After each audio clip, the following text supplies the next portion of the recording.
देखिए, नीतीश जी की जो हरकत है या जो उनकी भाव भंगिमा है, जो उनके वक्तव्य हैं, इसको लेकर मैं ज्यादातर पिछले 2-2.5 साल में मैंने कोई वक्तव्य दिया नहीं।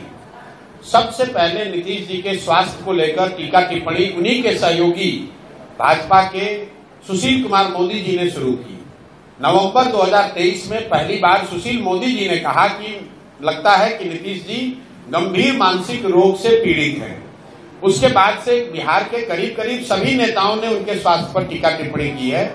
मैंने कभी टिप्पणी नहीं की थी जनवरी तक, लेकिन जनवरी में जब बीपीएससी का आंदोलन चल रहा था, अधिकारियों से या व्यवस्था से हम लोग की बातचीत चल रही थी, तब मुझे इस बात का अधिकारियों के माध्यम से भी फिर से ज्ञान हुआ, समझ आई कि नीतीश जी की मानसिक हालत दिनों दिन इतनी खराब हो गई है कि उनको ज्यादातर विषयों की समझ ही नहीं है, कोई उनको पता ही नहीं चल रहा है कि राज्य में हो क्या रहा है।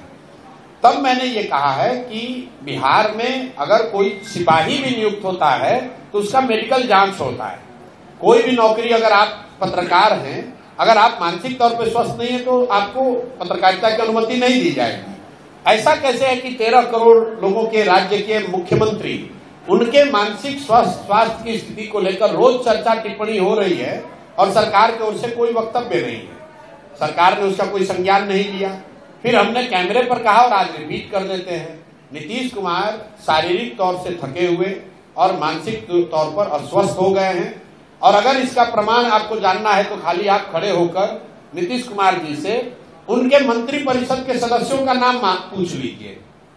नीतीश कुमार की मानसिक हालत आज ये है कि वो अपने मंत्रिपरिषद के साथी मंत्रियों का नाम तक नहीं जानते हैं, नहीं याद है उनको, और उनके भरोसे 13 करोड़ लोगों का जीवन छोड़ा हुआ है। तो नीतीश कुमार जी की तो गलती है ही, उन्हें इस्तीफा देना चाहिए क्योंकि वो स्वस्थ नहीं है।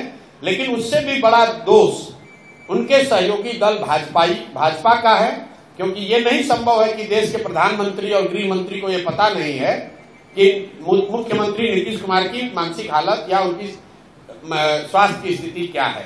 बावजूद इसके वो लोग नीतीश कुमार को सामने खड़ा करके राजनीतिक रोटी सेक रहे हैं। इसलिए मुझे लगता है कि इसके लिए भाजपा भी बराबर की गुनाहगार है, जो ये समझती है कि बिहार की जनता को मूर्ख बनाकर किसी तरह वोट ले लो और अगर कहीं जीत मिल गई तो नीतीश को हटाकर अपना भाजपा का मुख्यमंत्री बना लो।